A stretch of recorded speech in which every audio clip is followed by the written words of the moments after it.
But yeah, I wore my G.I. Joe shirt in honor of Larry Hama today. Nice. But yeah, dude, I was blown away with that. I was like, oh, you even did the bubblegum because that's what he's known for. I'm like, I know. Can you grab Dan Payton's book that's on the very top there? We will. So I'm going to mention that this is his model, but Okay. not self-promotion, but promoting him. That's good enough. I didn't know if there was anybody else we wanted to throw a shout out to. Not right now, I guess. We should be popped up live at the time now. Refresh. I'm not seeing my video. It will.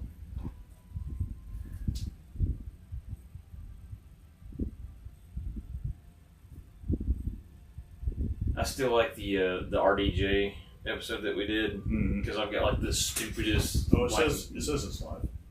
On mine. See. It is now. After I have done a refresh. Oh gosh.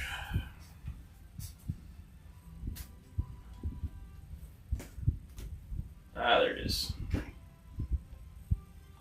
You take me down just a hair. There. The music's just really loud for some reason. That's good. I do not want to claim this offer. So now you can see it, so you're good.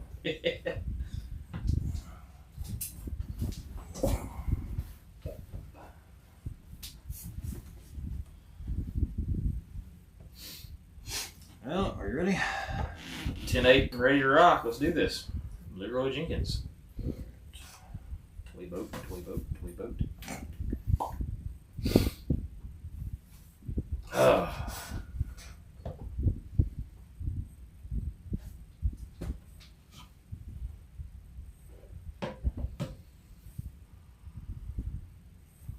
We are recording.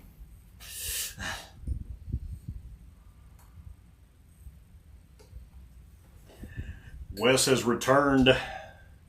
I'm back. He has returned from Hot Atlanta. Well, he was returned. He was last week, but I survived work. Yeah, he did survive work. But last week's episode we were at Brickhouse Collectibles. Yes. Pat Burnett, good guy, man. The king of bricks. The king of bricks, And we were down there last week. You picked up a blind box of the 50th anniversary. Yes, I did, and looked up and got the gold dragon. And it's like an Asian dragon, but it is in the shape of the ampersand, which is really cool. So if you're watching this on YouTube, then I'm holding up the camera, you can see it. But I'm telling you, that blind box set's pretty cool, though. It is. And I was really, he popped one open for himself, and then Wes got one. I reached out through the force and pulled a good one. Yeah, that's a really good display piece. I think it's awesome. Yeah, so thanks to Pat. And he gave us a set of the 50th anniversary dice to give away. That's true. Metal dice. We're going to figure out a way to give those away sometime soon. So thanks to Pat for being a supporter of the show. So we really check out Brickhouse Collectibles and he's got a convention coming up.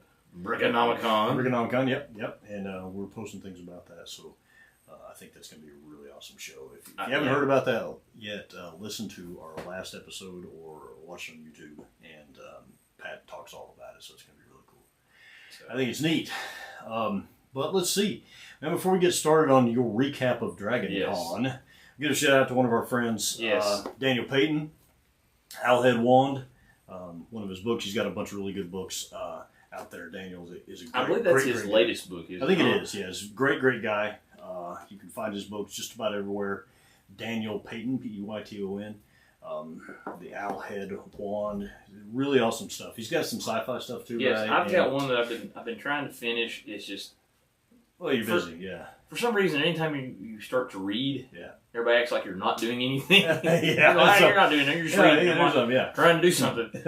So Daniel actually, I dropped phone. Daniel actually he liked some of my 3D modeling and painting, so he commissioned me to do him a Hercules. Okay. So this is his. It's not quite done yet, but it will be soon, and I'm really proud of that.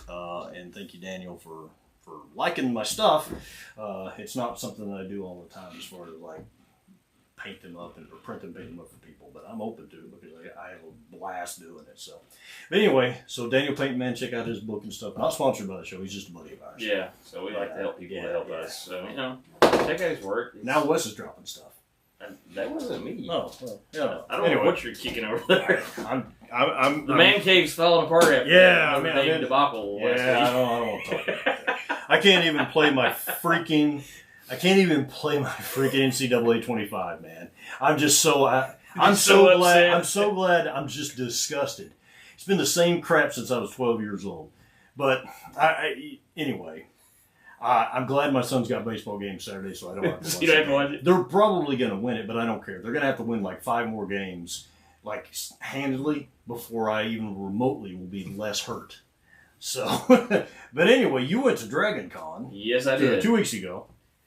Yes. So let's talk about Dragon Con. If you guys are unfamiliar with Dragon Con, I don't know where you've been living, but Dragon Con is the party con.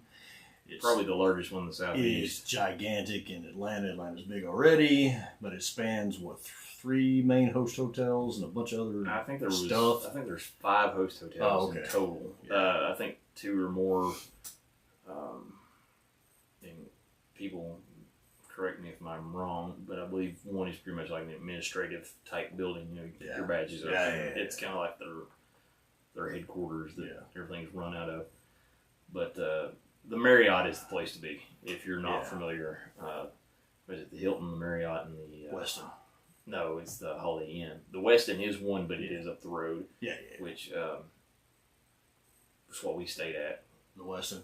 Yeah, I've stayed there before back when I went, and it was good. The Westin, it is out of the way enough to where it's not. The Westin pretty much has a lot of panel rooms. Yeah, and they did alternate history stuff in there. Yeah, so which is normally a chiller crowd. Yeah, it was a lot more subdued. Yeah, if you can say Dragon Con is subdued. Subdued, yes. But the Marriott is because it is right in the middle of the 3 hotels. It is the place to be if you want to see or be seen. That's where you go. But it was the first time I'd been in 11 years. I'm going through some notes. I have some notes. I'm going to, but continue. None of this is you. So carry on. But it was fun because it hadn't been in a long time, and to see what had changed in the decade plus since I'd been there. Gosh, it has been that long. Yeah, well, I mean, 11 years. There's a lot that has changed. I mean, yes. I was talking to a friend of mine, and I believe before COVID hit, I believe Dragon Con had reached like 100,000, which is insane. I think that the numbers that Dragon Con released was somewhere around 70 this year. 70,000? That's what I've heard. I cannot confirm nor deny. That's a lot. But when I was there last, it was probably around 50, and that seemed just ridiculous to me, so I could only imagine doubling it. But it was we had a good week to be down there. For Atlanta, it was like the low 90s. So yeah. You know, it's hot.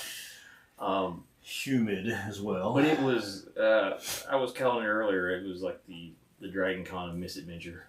Oh, really? Because there was all sorts of just incidents. Tell us the stories, man. Well, you know. First of all, what we want to know is we want to know the funny stuff. We want to know the cool stuff that you got to do. There was a lot of funny. It was just like pitfall after pitfall happening. Because my friend John, shout out to John, I know he's listening. He had a free ticket. And he's like, "Hey man, I got a ticket. You want to go?" My wife was cool enough to give me a yard pass. Yay. So, thanks, honey. I know you're not listening. She's got to put up with me at home. Well, so. that's true. But she's like, go take a few days. So the plan was Thursday, John and I are going to leave Knoxville, head down to Atlanta. It'll be fun because John, he's really gotten back into my cosplaying, and we had built him a pyramid head. I remember seeing the pictures that you showed me. Well, I want to say 4 or 5 years ago, somewhere right in there. And John's 8 foot tall in his costume. He loves his costume, and it started to show some age. So he was like, hey, I'm gonna, because I've built 3. Right. He's like, I'm gonna borrow Kayla's because hers was the most accurate. Because when you've never played the games and you're just kind of going, okay, I have a pyramid, Right. Didn't quite build the first one right, but the last one that I built was correct. So he's like, I'm going to use that. He's like, we had everything lined out because John's one of these guys. He likes to plan. I like doing stuff with John because John has a plan for everything. So the plan was to meet after work, head down. So, and I don't know, the listeners know the geography of East Tennessee, but where I live is about 45 minutes from where Chad lives. Mm-hmm. So I get about 30 minutes down the road. I realize that I had forgotten my medicine. And when you've had heart problems and they say, we don't care what anybody says, you always have to take this medicine, you kind of need to take that medicine. So, and it was real unusual because my wife was driving me down because I was going to meet John, so I wouldn't have to leave my vehicle in Knoxville. So she turns around. We drive 30 minutes back on. Oh, jeez. That's when it starts off bad right there, buddy. Well, and John's like, I've had some stuff come up. I'm running a little bit behind. It's all good. So instead of meeting him at his shop, where he works, he's like, we'll just meet at the Waggles. I'm like, okay, that's, just meet at the gas station, throw everything in, go. I said, well, which one? Because down where he works, there's 2 of them. So he sends me the address. So we get there, and we're waiting. We're like, where's he at? He should be here by now. Mm-hmm. So I call him. John went to the wrong one. After he'd sent me the address. So John meets up. We get everything loaded up. We head to Cody's. Now Cody is cosplay buddy, Cosplay Cody. Mm-hmm. He's a friend of ours. Builds some great costumes and stuff. And he was at work, and he said, "I'll be home by 4:30." Well, some things happened at work where he works, and he got held up. So it's like, all right, we'll wait. So grab something to eat because I've not eaten all day. Right. Because I was trying to get through, and I had some stuff happen at work, and I was just get done. So grab something to eat, get back to Cody's house. We're waiting on him to get home. So he gets home. Supposed to be home at 4:30. He gets home at like 6. Or it may have been later than that. I can't remember exactly, but it was. So we get what we need from him and load up and head out to Atlanta. So, all right. Get out of Knoxville, no problems. Like, great. Driving into Atlanta, no problems. Great. We're about, 50 miles before Atlanta. Ridiculous thunderstorm comes rolling through. It was some cool lightning. But we're driving towards it. But it's like that scene in Terminator, at the end of Terminator, where she's driving into the desert. Yeah. You just see the storm coming. So we drive through that. The interstate, and of course, it's foreboding. It's just coming down in buckets, and it's just a wall of rain. So we get through that. There was a few times there were some cars doing some stupid stuff, and we're like, just stay back, let's not get in a wreck. So we get through that, get into Atlanta, and we're going to following the directions because John's got Google Maps pulled up. We've got Waze pulled up, and we're getting down. And Atlanta sucks because the roads in Atlanta are horrible. I'll come back to that story later. Just the Atlanta Road Department really needs to do something. The street department needs to do something about these roads. But they're all one-way roads in downtown Atlanta, which is frustrating at times. So we get over to where the Weston's at, and we kind of have to drive around a couple times because where to turn in exactly is a little sus. Yeah, it's downhill, Yeah, on the left. You go down, but you've got to turn back to the right. Yeah. So we missed that, so we come back around. But there's a sign that says the valet parking is full. We're like, okay, so it has an address for a parking lot. So we go there, and the lot is full. I'm like, what in the world is going on? So we drive back around, we pull into the hotel, and little valet guys, we're asking them, like, where do we park? And he's like, oh, well, there's actually a garage on this side that you park in. Okay, so we get our stuff. And I mean, we've got a lot of stuff because... Is it the garage that's under the hotel? Yes. Okay. And it's, like... Oh, it's tight. It is very... Yeah, it's small, dude. Okay. John is driving a big Toyota Tundra. Yeah, that's a bad choice. I mean, I guess it's all he could do. But it's got a lift and tires, and, it's a big truck. And so I'm just like, oh, this is tight. So, John found him a good spot where he could back in. That's amazing that he was even able to find a spot to put that well, it was one of those weird things because, we get there and it's like 11:30, 12 o'clock, somewhere in that neighborhood when we finally get to Atlanta. Oh, jeez. And we get all of our stuff, and we've got a lot of stuff because we're both doing our street judges. He's doing Pyramid Head. And John thinks like me, and it's like, because I brought a cooler. Well, we brought a couple cases of water, a couple cases of Gatorade, food. We literally lived in the room. You're one of those guys, yeah. It was the cheapest food budget I ever had because, we ate Chick-fil-A like 3 mornings and then ate dinner at one place, and that was like all we did as far as eating out. Everything else, I'm making peanut butter sandwiches in the room.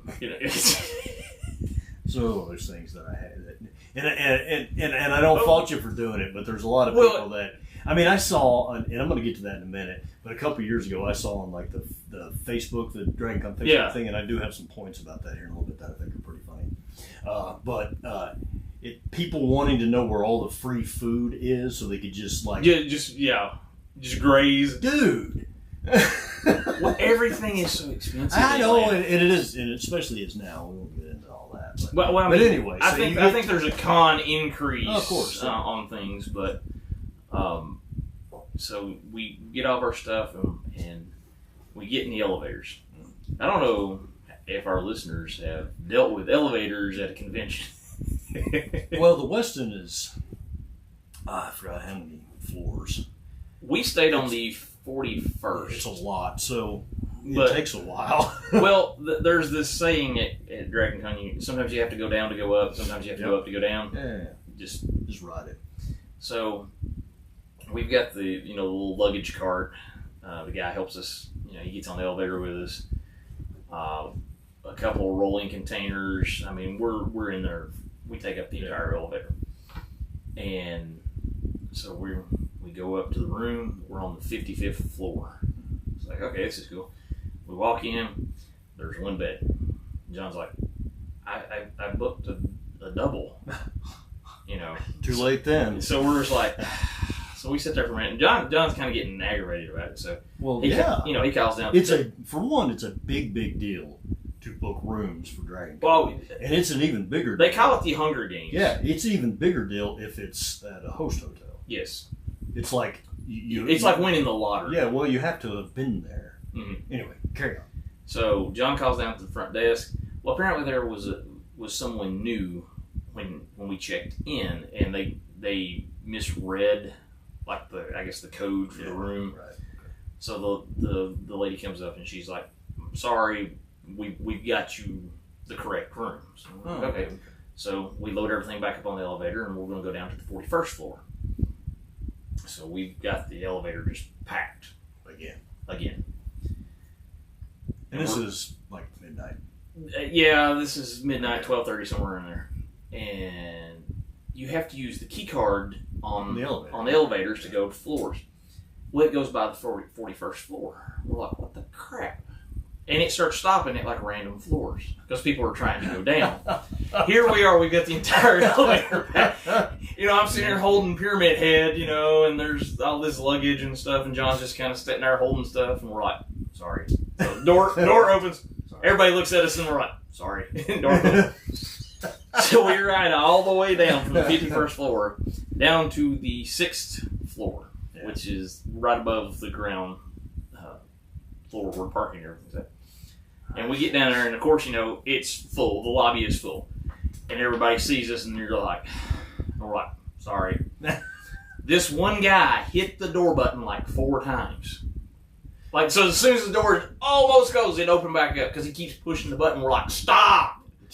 What a jerk. And he pushed the button. Like, do you not know how this thing works? It's like, is this your first time with an elevator? So we're like, we finally make it to the 41st. Man. Which, we're like, okay, the ice machine's right here. And the Westin is a circle. Yeah. It is a circle. Yeah. And it's really odd kind of feeling when you're walking. Like, okay, so we get everything in. And I'm like, I'm going to put some ice in the cooler so we've got some drinks. Ice machine doesn't work. Well, why would it? Yeah. So I go down to the 40th floor. Ice machine doesn't work. I go down to the 39th floor. Ice machine works. And they have these using the stairs? Yeah, using it. Because literally, like, our room is here. Because it's Dragon Con, there ain't nobody using the stairs. No, but the stairs. They don't have the physical ability to use the stairs. Most times. Of them, yes. But so our room is here, and literally the ice machine is right across the hall. Right down the hall, like, I don't know, 20 feet, is the stairs. So it's convenient. But they have these little bitty ice buckets, and I'm like, this is not going to work. Should have took the cooler. Well, that's what we ended up doing. Okay. So me and John carry the cooler down there and literally stick the cooler under. Yep. Push the button. And just fill the cooler up. Yep. Carry the cooler back up. So we get everything stocked up and ready to go. Somewhere about 1:30 or so, because we're trying to get costumes ready for the next day, make sure everything's final checks.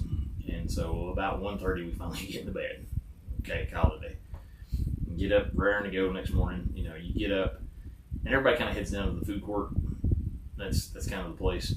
And usually the first one that's open is Chick-fil-A, so everybody's eating Chick-fil-A. Oh, yeah, in the subway station. Yeah, the Peachtree. Yeah, Peachtree Center. Yeah. So, we get breakfast. We're kind of seeing where stuff's at. And then go back to the room, and literally we're just hanging out the room. Because John, he doesn't do panels. He did one time. He's like, yeah, this is not my thing. He's done a lot of gaming before. I think he said when Dragon Con he spent like the entire time just playing Magic. Huh, that's cool. I mean, whatever works, man. So, but we really wanted to break out the judges because we'd been working. You worked hard on those, yeah. So we're like, we're going to suit up, and we're going to go, and we go down, and it was one of those ones we were in character the entire time, like. Once the helmet went on in the room, awesome. The helmet did not come off until we got back to the room. Obviously, your cosplay was not produced by Disney. Correct. You can't know who I am. I must remain mysterious for like that whole 30 seconds, and then the mask never. Yeah, that's right. No, because we were really trying to keep the illusion. Well, it looks you got stuff look good. The pro picture you had down, the professional picture, it's fantastic. Well, so we did like 3 hours in the Georgia heat, going around just checking everything out. Day. Well, that afternoon, yes. So we get back to the room, and we're pounding Gatorades and waters, and just trying to, because we probably lost 10 pounds just sweating our butts off, because that's a full leather motorcycle suit. Yeah. And helmets do not release heat. No. So we were a little tired, so. But we were just jazzed because costumes look great, and we had a lot of people, were calling us out. They're just, oh man, those are awesome. Yeah. And people are asking for pictures and stuff, and we don't smile the entire time. Obviously. One dude walks up and he goes, "Can I get a picture?" And I just gave him a thumbs up. And he goes, "Dude, you didn't even smile." It's like, he goes, "I love it." So people are getting that we were really trying to be in character. We get back up the room, kind of resting and stuff, and we're just, watching TV and stuff. And I'm like, man, that was a lot of fun. John's like, I had a blast. And I'm like, I really want to do that again. He goes, man, I don't want to do that. So you don't have to. He goes, I'm not going to let you go by yourself. So John, nothing is more important than he would not leave the man behind. So John, thank you, buddy, for suiting up again, even though you didn't want to. We went back out that night, which was wild. Well, nighttime at Dragon Con is another level. Back when I went and when I did cosplay, that's the only time I wore costume was at night, because that's when everybody is. And it's really cool. I mean, you can just make laps around everything. We did. You can never see it all. Well, there was a lot of photo shoots. People either impromptu or organized. Back on those back stairs. Back on back stairs, yeah. Because there's some really cool shots. And so we're going. I mean, you can fit like 60 or 70 people on those stairs back behind that hotel. Oh, easy. And so that's where every like cosplay group. Well, see, there's two sets. Yeah, there's one on each side, yeah. and that's where everybody meets. Yeah. And unfortunately, there was not a Judge Dredd photo shoot, but we did run into a couple guys that are in our Judge Dredd group on Facebook. Oh, that's but cool. they were doing other costumes. They're like, man, I didn't know anybody was coming. Yeah. And we're like, yeah, we put it in the group. And so it was kind of us, just holding Atlanta down. Two judges and peach trees. Did you see any APD guys? Did you talk to any of the Atlanta PD guys? It just seemed like something they think would be pretty cool. Well, there was one. He was sitting in his car at the light as we were crossing right there. Yeah. Coming from the west end, there's like a Hooters and a Hard Rock Cafe right there. Yeah. It's kind of like the main intersection sure, in that area. And he was sitting there, and he gave me the thumb. Like I went by and gave him a thumbs up. He gave me a thumbs up. And that was just kind of it was better than the time when I was doing Punisher and I'd walk by and the cops were just eyeballing me hard, because I'm tacked out and they're just like, I'm like, seriously, dude. But we get back there and we're walking around and there's a photographer doing professional photos. Yeah, there's always a guy there or a girl. There's like a group. But anyway, I can't think of his name, but he's got a book that he does, and it's like all the costumes from like the previous year. Mm-hmm. So I guess next year he'll have the 2024 book, and we'll be in it. That's really cool. But the pictures were just phenomenal. Oh, they're fantastic. I don't know if I've posted any, but we will after this episode, because Wes and his buddy's gear is awesome. Plus the photographer did. Well, it's amazing what some lighting and a backdrop will do. Make Wes look cool. I looked awesome. Doesn't happen often, but man, look out, Carl Irvin. We're going to take over. So, costumes. You walk around looking at costumes. What was good? What was awful? There was a lot of Helldivers. From Helldivers, because Helldivers 2, the video game that came out, and so our buddy Chris had actually he 3D printed one, but he did an Optimus Prime version. So we've got pictures of him. I love mashups, but it's an Optimus Prime Helldivers. That's awesome. There was a lot of really nice Spartans running around from Halo. I mean, things have gone, and I don't want to go down that rabbit hole, but things have gone from foam to 3D print. Everything is getting 3D printed, and it just ups the level. It also ups the weight. And the money. But carry on. A bunch of good Spartans. It's hard because I'm a foam smith and I really appreciate people that can do stuff in my foam. Mass Effect armor is all foam. But it's 3D printing stuff is it's amazing what you can do. So a bunch of good Spartans as well. A lot of Spartans. One of the best ones that I saw, I laughed my butt off, was from Monty Python in the Quest for the Holy Grail. Yeah. When they run up to the castle and it's the French guys. And, I will taunt you. Yes. There's 4 of them. Oh, and they had made a wall. They just taunt everybody? And they literally, they were set up all over the place. But there was one time they were in the Marriott and had it up against the railing. Where it's glass. Heck yeah. And they're so taunting awesome. people down on the floor See, below that's them. the greatest thing. And I want to mention one thing real quick because it made me think of it. One time when I was down there, the Cobra football team. Did you ever see the Cobra football team? No, I didn't. It was 11 dudes in full gear. They had made jerseys and pants and helmets for Cobra, like G.I. Joe and Cobra, but Cobra, and they were running plays. That's awesome. Amongst a bunch of people, they'd line up and run plays. It's it was nuts. so cool. But anyway, go ahead. But those are the cool things about it. But it was wild because we're just walking around. So what was like the best costume that you saw? The best cosplay that you saw? Well, that you can think of? I'm getting there because it was funny because John and I it was one of those. I turned this way, he turned that way, and we turned back around. We're both gone. So, like, we made it back to the hotel separately, but it was, because there's so many people, and it's literally, you just, I mean, how do you lose a guy that's 6 foot tall in his black armor? It's like that, and that one you do. Yeah. I know there's one guy that I follow on Instagram. He had his Sentinel down there. I didn't get to see his Solomon Grundy or his Sentinel from Marvel, from X-Men, yeah. And he's like 8 foot tall on it. But he's got a I can't remember if it was the Hellbat armor or it was some Batman armor. But yeah, it's phenomenal. Yeah. But I think he's handled his bearded tattoo guy from Georgia. That's his Instagram handle. But he makes a lot of big costumes. I met him at a convention in Knoxville that I don't name. Nope. And really cool guy. You know, and he loves to build stuff, and he's got some amazing builds. Now, I really wanted to get to talk to him, but he was in his Sentinel, and there were so many people taking. And I was like, I'm not going to bother him.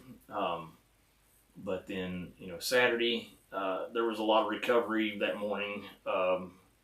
Didn't get up as early as I wanted to. John got up, went and grabbed tables down so that they could watch the parade. So, you know, we sat and watched the parade, which, honestly, I've only watched it one time, and it was a bad experience.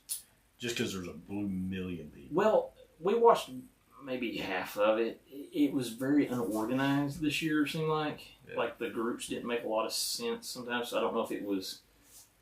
You know, that was some the people only cool thing about it is didn't show up, and they kind of put some together. Oh. So I was kind of like, I'm done with the parade.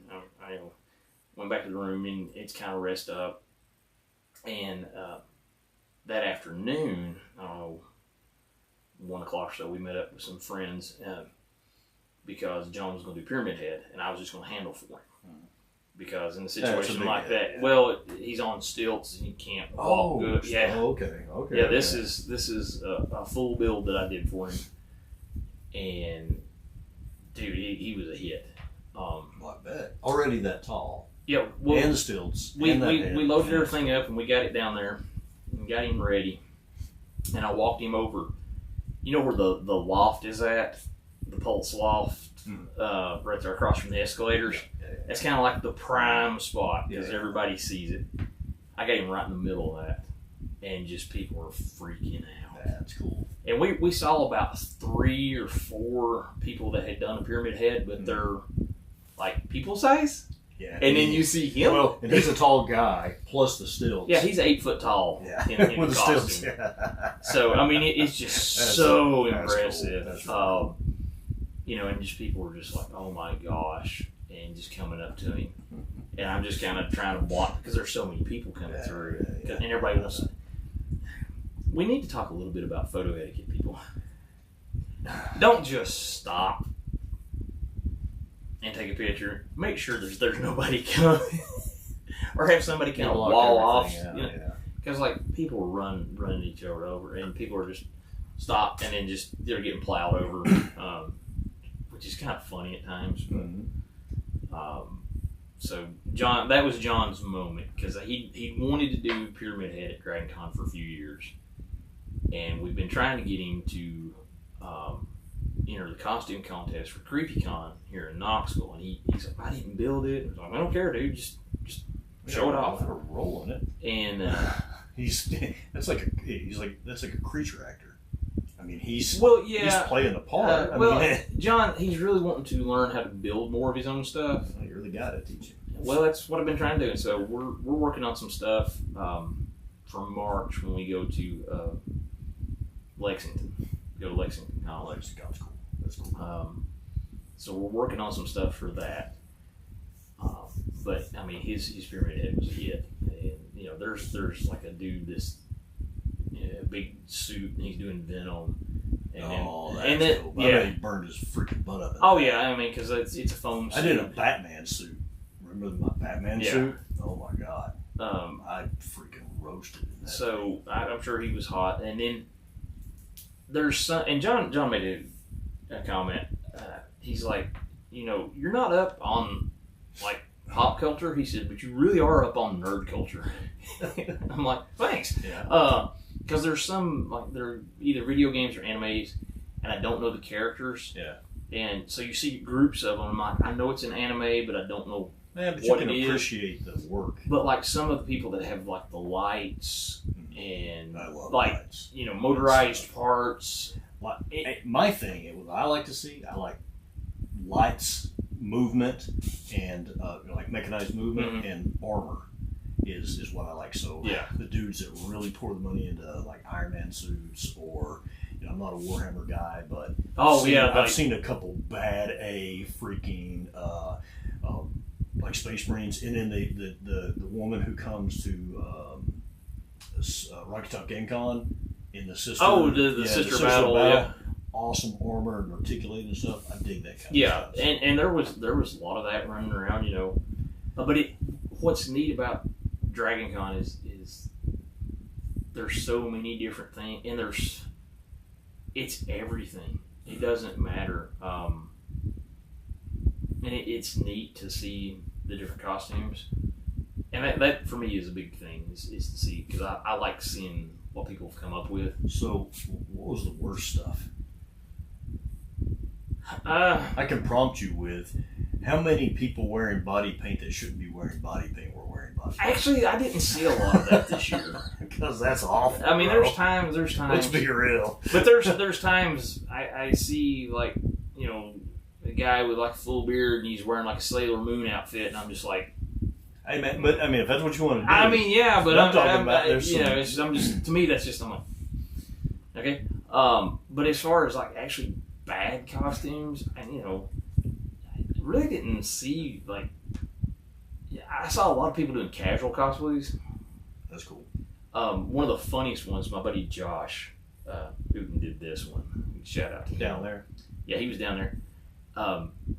He did Casey Jones from Teenage Mutant Ninja Turtles, but it's from the cartoon where Casey Jones is like trying to infiltrate like some organization, and he goes to interview, and he's wearing like a suit, but he's still got the bag with like the hockey stick and the baseball bat and his mask on. Oh, that's cool. So he did that, and he's got resumes made up. Oh, that's fun. So that was a fun one. And I think that was like a last minute one, like that. I think pretty cool. I think his wife was actually, Marie was actually cutting the wig, like to get the hairstyle, like when they got down there. Yeah. But as far as like anything that was really bad, I really didn't see anything that was just you're like, But we spent a lot of time in the room because John and I neither one caught the con crud, and I think it was the fact that because we took a lot of breaks and we had a lot of downtime. And we stayed hydrated. I mean, Lord, I drank Gatorade till I think I could float a bass boat. I hadn't drunk so much Gatorade. Let's talk about the celebrity interactions that you had there. Well, celebrities to us anyway. We went down to the Walk of Fame, and I'm trying to remember if it was. Was the guy in there yelling for people to keep moving like every freaking year? They were outside, There's move the line. Keep a little caveat there. This is not an exit. Every time there was this dude that clearly had no authority whatsoever in his normal life at all, and this was the highlight of his year. And he would scream at people to keep moving on a constant basis, like he was like controlling a riot or something. Yeah. Like he had a real thing to do. And I saw on God, he was annoying. And he was there every year I was there. And I saw on the Facebook thing a bunch of people complaining about volunteers and how authoritative they were, how like they'd yell at people. So it doesn't surprise me when you get a bunch of people that came out of their mom's basement in order to go volunteer for this thing, and then they lose their freaking mind. Well, so that's why I was curious. Is I will say this in their defense: if you've tried to ever wrangle cats, that's about what it's like at Dragon Con, because people just are all over the place. But anyway, Walk of Fame. We went to the Walk of Fame though. Nathan Fillion and Alan Tudyk were there, so everybody was there cool. For them. At the time we went, there wasn't a lot of people in there. I think they were doing panels. So it was really kind of tame. We got in pretty quick, but did go over and saw a friend of the show, Mr. Ming Chen. Oh yeah, And was Ming in the Walk of Fame? Yeah, he was in the Walk of Fame, and Good for me. he was standing there talking to people. I just walked up and I was like, "Hey Ming," he goes, "Hey man," and he remembered us, Oh, that's sick. and we were talking, and He's a great dude. kind of getting some pointers on, you know, things to try. There was an app he said, download this app, and I'm still trying to learn how to do all the things on it, but it's like being able to take videos and make little snippets that you put on Instagram, YouTube, stuff like that.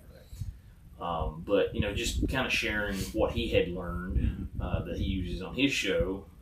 So had a good little talk with him. Yeah, Ming's great. It was fun. And then we had went over to the America Mart, which is where all the vendor stuff is at now. Mm-hmm. And they've got like 2 buildings of it. One of them's like, I think all the gaming stuff is in now. Right. And it was better than the first, because the first year that they did the America's Mart, I think it was 2013, which is the last year that I went. I think it was when I went too. And it was very unorganized because they'd never done it before. They didn't know how. It's a separate building, is what he's referring to. Yes, it's like a big convention building. It's basically open floors. Yeah, it's a conference center. I mean, it's what it is. They turn it into a giant vendor area. And it was 5 floors, and I believe that the artists were on the 5th floor. So was going through amazing stuff that people. I mean, there's a lot of handmade stuff. That's the coolest thing. Yeah. There. I mean, there's of course, there's dice and Legos, Blue Million Pops, and Pops. But some of the stuff that people were making. That's the coolest. I love the one of the coolest ones. It is a little out of my price range for just bringing home souvenirs for the kids and stuff. But they were making like different crowns and tiaras. Some were like like Lord of the Rings style, like elvish. That's really. And then some are like actual like something that like the Queen of England would wear. That's really cool. I mean, but it was all handmade stuff, and they had a really nice setup, and it was great. A lot of different authors. Speaking of, ran into our buddy John Jackson Miller. Yes. Talked to him. He has been on our show. He's been on the show. He is one of the official authors for Disney, Lucasfilm, Star Wars stuff. So. Well, he's actually got a new book coming out. It's a Batman 89 book. Cool. So I talked to him. So hopefully we can get this worked out and have him on the show to talk about that book and promote it. But I had a really good talk with him. And so I round the corner, and there's a big long booth, and it's all these different authors. And there's at this point our buddy Taylor had showed up. He stayed with John and I, and it was his first Dragon Con, so he was just soaking everything. He was just whoa. And this is on Saturday, so we haven't done Saturday night at Dragon Con. Right. And John and Taylor are in front of me, and I'm coming around kind of doing some stuff. And they're like, what is going on there? Who's that guy? I look up, and it's Timothy Zahn. Yes, sir. And I have I mean, they're like stopped in my tracks. And they're like, who?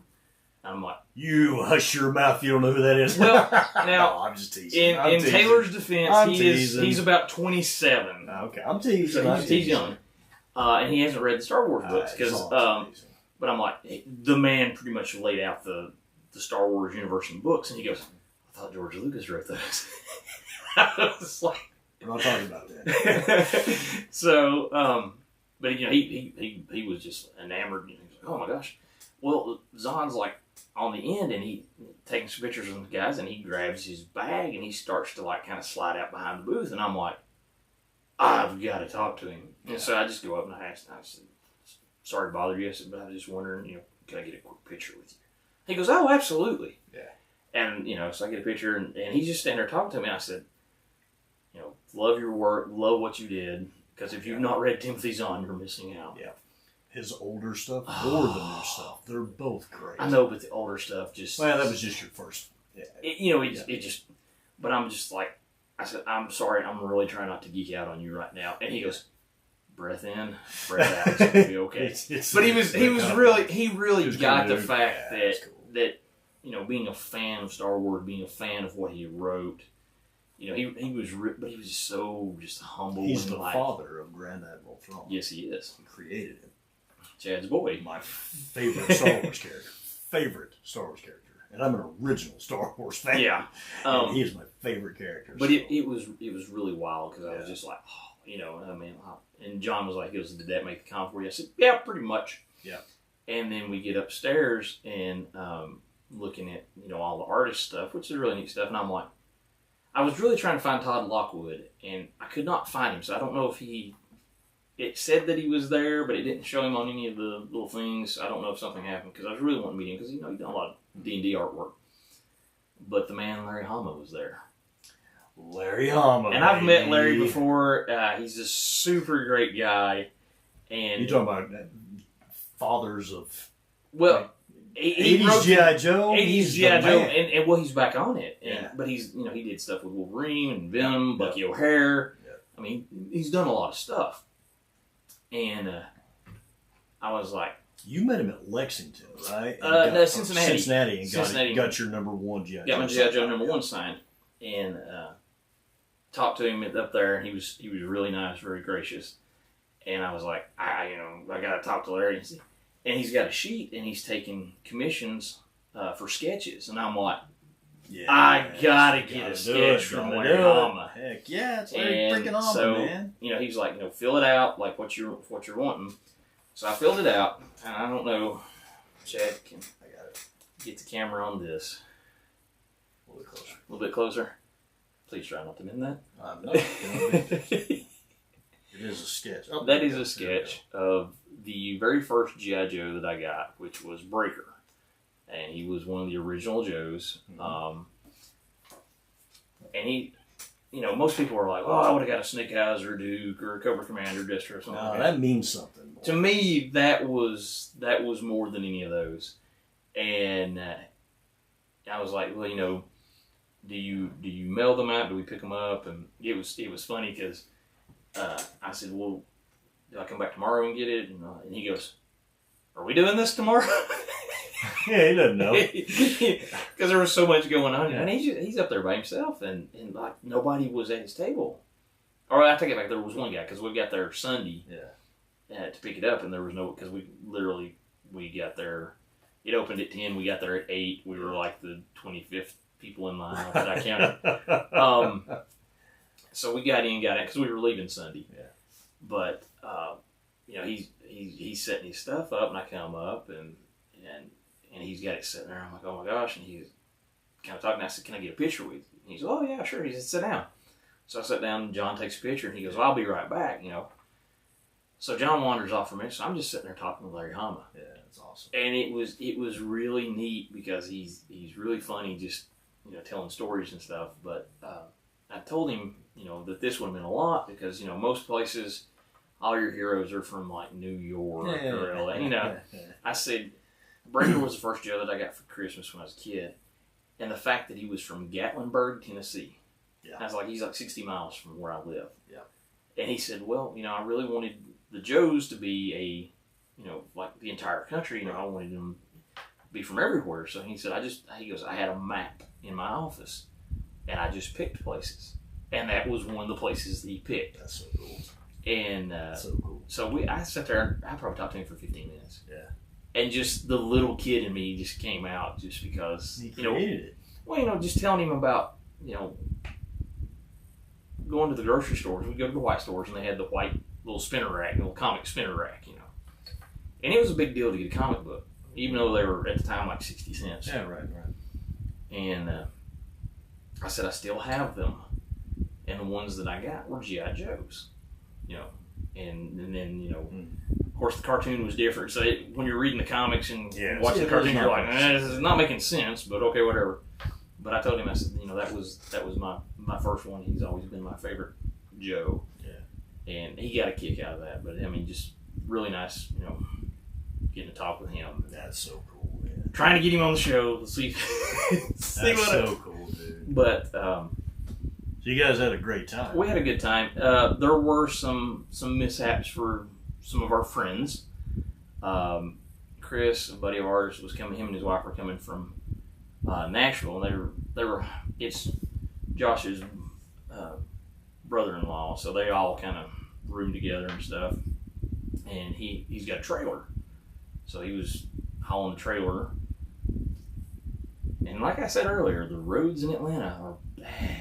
He had a trailer coming into Atlanta. Well, it was a little trailer. It was just a single axle, but just because they did a lot of costumes. I mean, they had a lot of big props, and I gotcha. they did the cooler. They actually brought a microwave with them because there wasn't one in the room. Okay. So they kind of brought some stuff.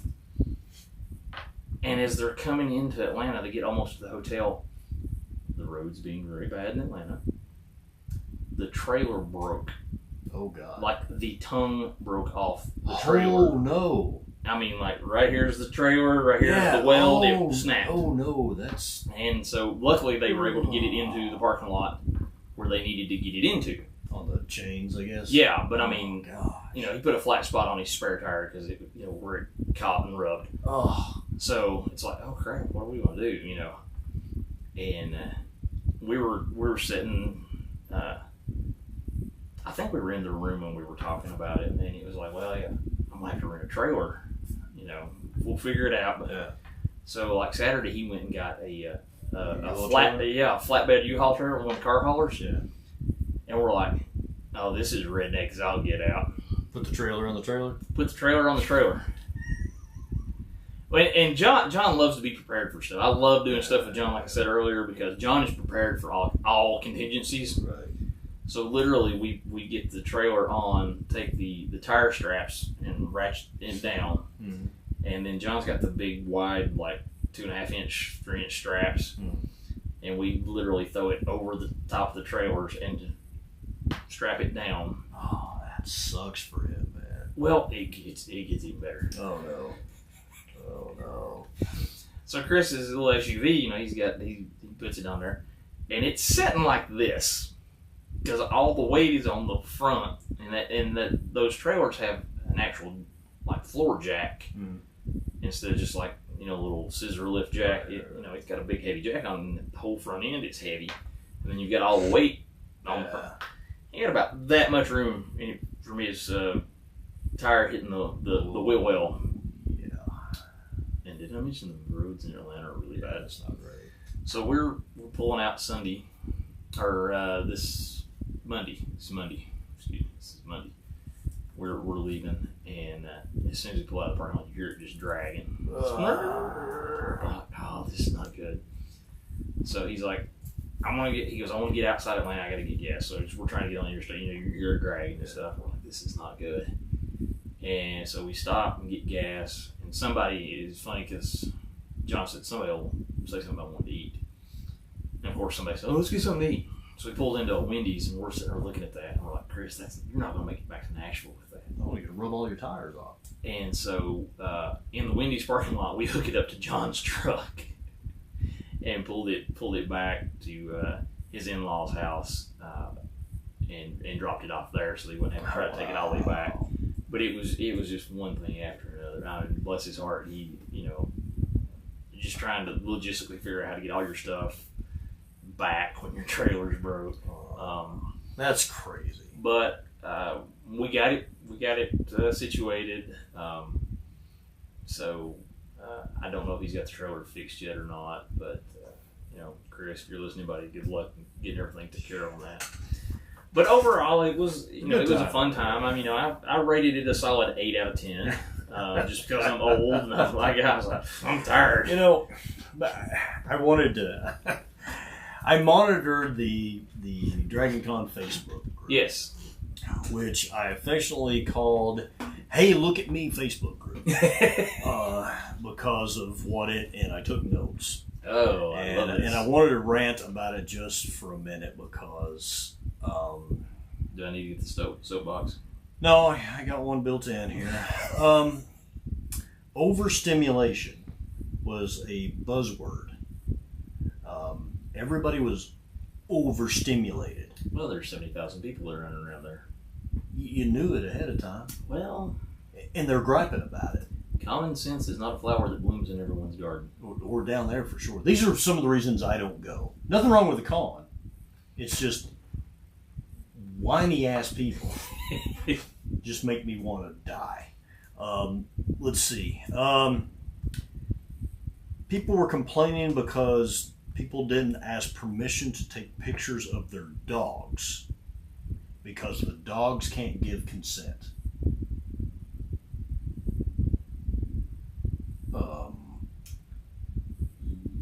Yeah.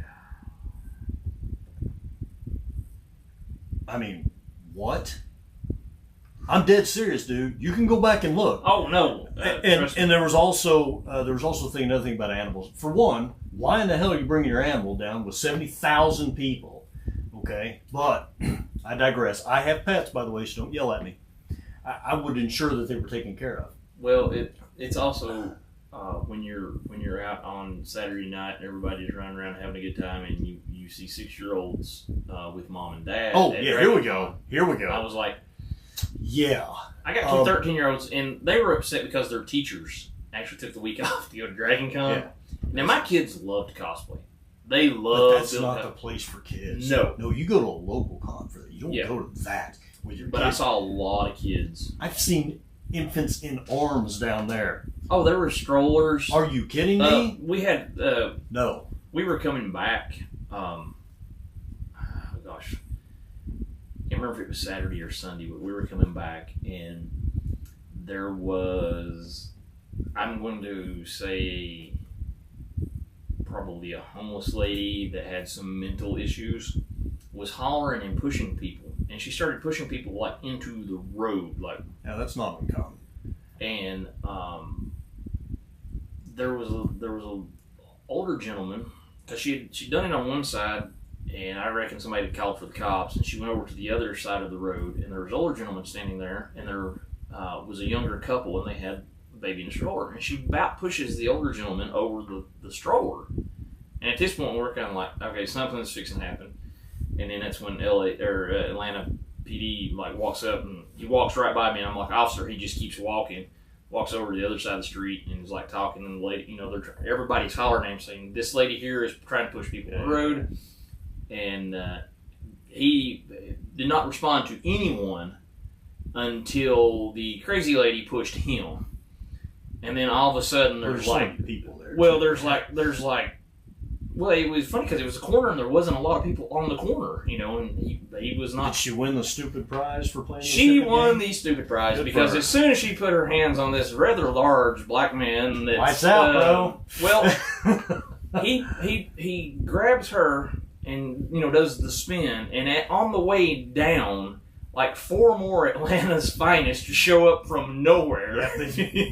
Warped in. It was like, they're pushing the people and the cops aren't there, but you push the cops and then the cops are there. So she did not win that argument. Been there, done that. So she got a free night stay at least. So there's another one, and this one might be a sensitive topic for some people, okay? But this young lady posted a picture of herself on the Dragon Con Facebook page. Very scantily clad. There was a lot of that. And she said, quote, "Felt ugly today, do better tomorrow." Is that, could we say, attention seeking? A little bit.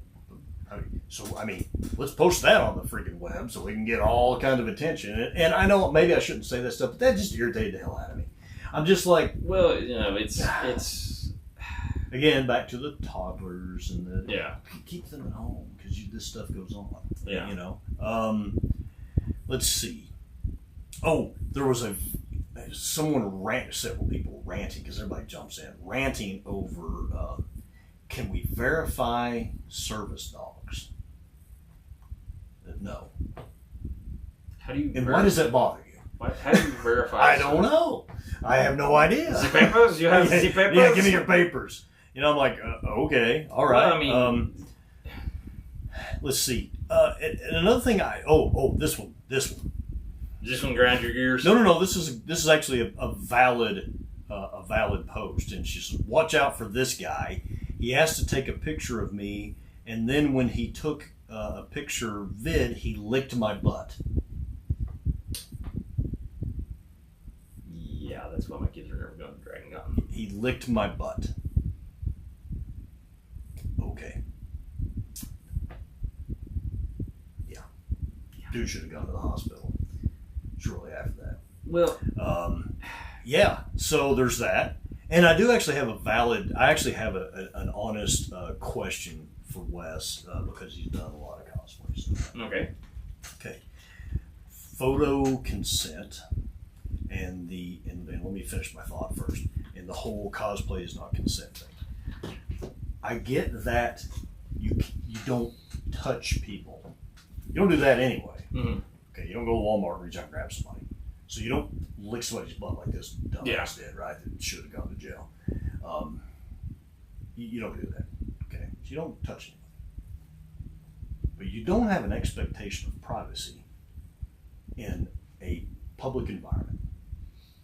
No.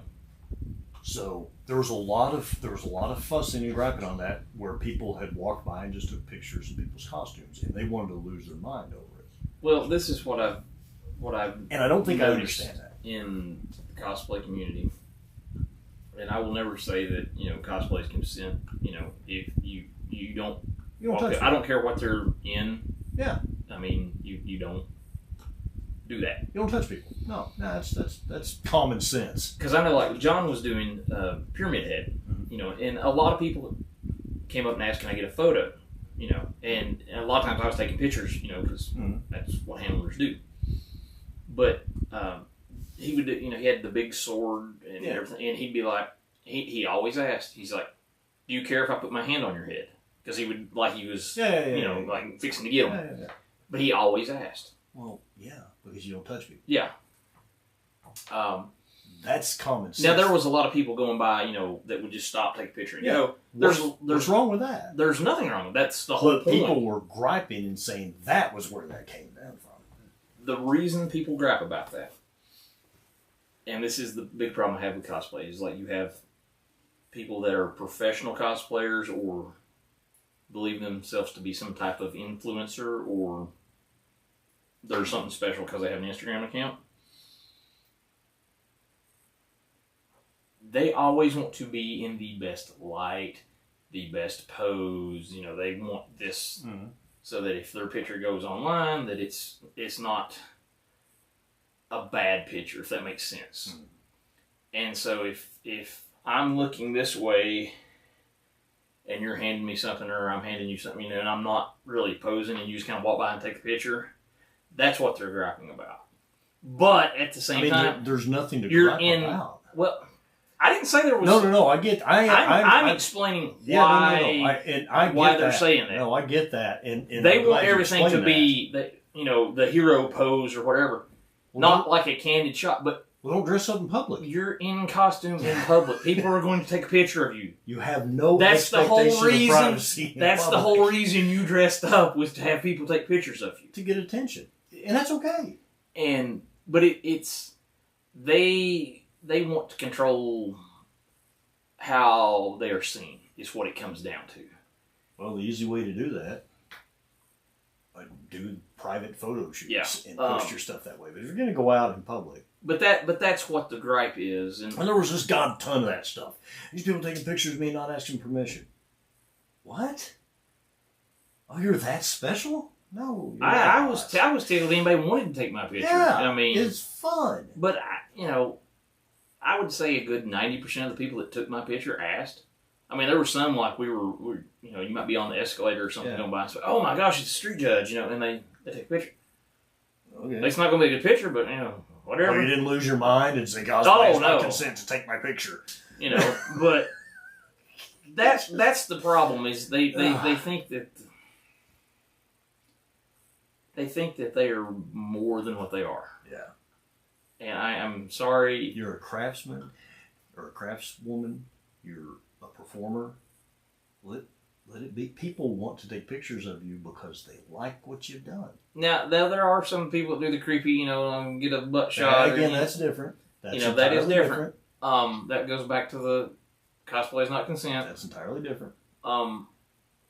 But it's the ones where, like, I'm posing. You're taking my picture, and I'm posing for you, and someone over here takes it as they're just walking by in the crowd. You can't get mad at someone for taking a picture that's just walking by. Well, you've created something that is visually pleasing, you hope, to someone. Your expectation should be that someone wants to look at you and or photograph what you've done. Well, that's why I got John right there in front of the stairs or the escalator, in the Marriott. It was, he wanted everybody to take his picture. Yeah. And we had a ton of interaction. It was awesome. But there was a lot of people that were walking around. I'm sure the people that were on the loft over across on the other side of the hotel. Yeah. Oh, look, man, Pyramid Head. They didn't ask. No. He didn't get tore up about it. I'm just saying, there was a lot of that on there, and that drove me bananas. I was just like, are you kidding me? Yeah. I mean, if that's what you have to worry about in your world, you got a pretty good life. Well, there's some bear people in that mind, are really into themselves. Yeah, let's bear in mind, this con is a convention full of nerds. I done it. I had fun when I went. I don't think I want to go again, but I go do other ones, and that's okay. Completely fine. But let's keep in mind, this is not serious stuff.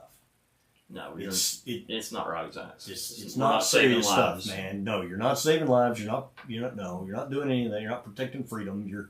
You're having a good time and showing off your art or building your collection or partying or whatever. All of those things are good. All of those things are fine. But let's just rein it in here. Let's not pretend like your costume's classified information. Well, speaking of classified information, this is going back to Saturday night because we went out Saturday night, and John had dressed as Maui, and Tater Todd had dressed as he had done Green Lantern, and I think he went back out in Superman. Later on, because he was young and came in at like 3 in the morning. He'd had a good time. Superman can dance. But John dressed up as I dressed up as Ric Flair. It was the last two rounds. Oh, you did Ric Flair? Okay, all right. Because the robe really needs some work, and everybody kept stepping on it, which was really aggravating because it tore some feathers. Well, it's just so many people. I actually ran into another guy that had done the pink Ric Flair robe. He saw me first, and I heard somebody hollering. So that was cool. A lot of people had done wrestlers or wrestling mashups. And it was wild because John was the only Maui we saw. That's cool. It's just weird. But we're coming down, heading towards the escalators, and we just come down, and it comes over, and then it goes up for the line, and there's the little Marriott people. Don't stop on the escalators. Don't stop on the escalator. We see this really big guy in a Black Adam costume, and it's like, he looks familiar. We get closer. It's The Rock's cousin. Oh, really? That does all of his stunts. Oh, yeah? That's cool. He sees John, and he's in line to get on the escalator, and he stops. Yeah. He's like, Maui, come here. Oh, that's cool. He gets a picture with John. And, the little lady from the Marriott's going, don't stop on the escalator. He goes, hold on a minute. This dude's massive. You're not going to say anything. But he was really nice. That's cool. And he took a picture with John and Taylor. And he goes, I got to show you something. He gets his phone out, and he's scrolling through, and he says, I ain't supposed to show nobody this, but look. And it's him, and he's got the Maui tattoos. Yeah. Where they're doing a live-action Moana film. Oh, that's cool. And he's going through, and he's showing the pictures. And he shows him and The Rock both with the tattoos and stuff. Oh, that's cool. So John had a geek out moment there. That's awesome, man. And we were talking, and he said, man, that suit looked good. I said, John, you realize that's probably like his stunt suit. Because you know how things kind of disappear from movie sets. Because, it was an amazing suit, just the amount of detail. I'm like, that could have been in the movie. Probably, yeah. Because, it was made for him. The dude was jacked. That's also neat that it was that. But the fact that John was the only Maui, and we just randomly run into him, and he called John over. He thought that was the greatest thing. Cool. So that really kind of made the con for John. That's cool. That and getting to do his Pyramid Head. So, like I said, a good breakdown. You know, it was a long ramble about Dragon Con. No, that's what we were doing. Is it was a lot of fun, but in the immortal words of Danny Glover, I'm getting too old for this. That is a fact. But want to say thanks to John for inviting me along. Had a great time, and you know it was fun. It was nice to get away for a few days. He's trying to get me to go back next year. He's done got his tickets. He's waiting on the room, and I'm like, I don't know if I can do that or not. So, well, if anybody wants to donate to Wes's trip to Dragon Con, you can PayPal. You can just send it to the show. We'll go from there. But before we go, we got to mention the passing of Denver Jones and how his voiceover was our childhood, not just ours as Gen Xers, but I mean, like my brother is a millennial, Mufasa, right? Yes. And then all of the other stuff, the Field of Dreams, and well, I mean, Thulsa Doom in Conan. He was in The Sandlot. Just magnificent. Well, and the fact that shows like The Big Bang Theory, he was in it and kind of poked a little bit of fun at Star Wars. Carrie Fisher was in that episode, which I think fun fact. I think that was the first time they'd actually met. Because he just did the voice. He just did the voice. He wasn't there, so. But that was it was one of those voices that you instantly knew. Yeah. And I saw that Monday, and I was just like, you gotta be kidding. That was a rough one. I enjoy the stuff that we enjoy, but the passing of people, I'm just like, oh man, that sucks. But James Earl Jones was like, man, that one kind of stinks. Well, you look at the ones like we grew up with Star Wars. We talk a lot about Star Wars. There's not many left of that original cast. Oh no! And it hurts. Yeah. Because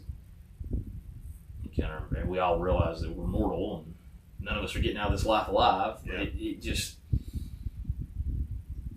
such a voice that has been silenced forever. I mean, I know they've recorded, so they can do all this stuff with AI and whatnot, but just to know that the man is no longer with us, But he entertained for a long time. Oh yeah, and he said something one time in an interview, something about how God had given him a voice.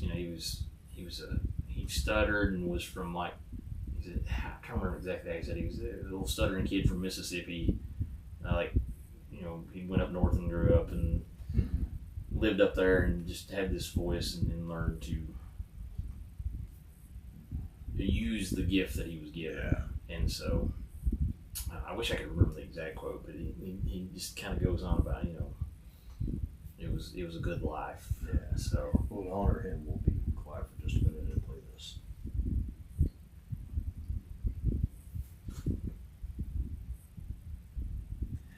Another great one gone.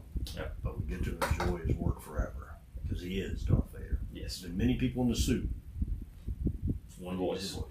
So, yeah, man. It's a heck of a good review of Dragon Con. Well, yeah.